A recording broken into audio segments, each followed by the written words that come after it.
எப்பவுமே என் போட்டோ மட்டும் தான் இருக்கும், திட்டம் இருக்கல. அப்புறம் வந்து மாரி செல்வராஜ் போட்டோ வந்தது. அந்த படம் பார்த்தா வெற்றி சார் வந்து வந்துட்டாரு. 3 போட்டோ எங்க பார்த்தாலும்.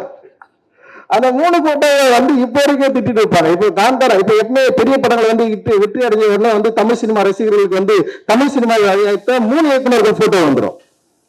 ஏன்னா 300 படம் எடுக்கிறாங்க தமிழ் சினிமாவில் ஒரு வருஷத்துக்கு. எவ்வளவு 300-400 படங்கள் எடுக்கிறாங்க. நான் ஒரு படம் 2 வருஷத்துக்கு ஒரு முறை தான் இயக்குறேன்.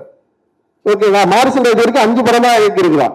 வெற்றி சார் ஒரு படம் அவரும் அந்த மாதிரி தான் இயக்கிருக்காருன்னு வச்சுங்களா. அவரும் வந்து 3 வருஷத்துக்கு ஒரு படம் தான் இயக்குறாரு. ஆனா கிட்டத்தட்ட இந்த 2 வருஷத்துல 600 படங்கள் வந்திருக்கும். 600 படங்கள் எத்தனை இயக்குநர்கள் இயக்கியிருப்பாங்க? அத்தனை இயக்குநர்களுக்கு இந்த தமிழ் சினிமாவை உயர்த்துவதற்கு அவருக்கு எந்த பங்குமே கிடையாதா?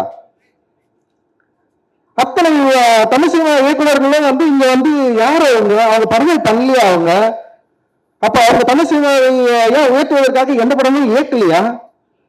அப்ப வந்து ஒரு படம் வெற்றி அடைஞ்சவனே வந்து தமிழ் சினிமா சீரழித்தவர் 3 பேர்னா மொத்தமே 10 வருஷத்துல 7 படம் தான் எடுத்திருக்கிறாங்க. 7 படத்துல தமிழ் சினிமா சீரழிஞ்சிச்சா?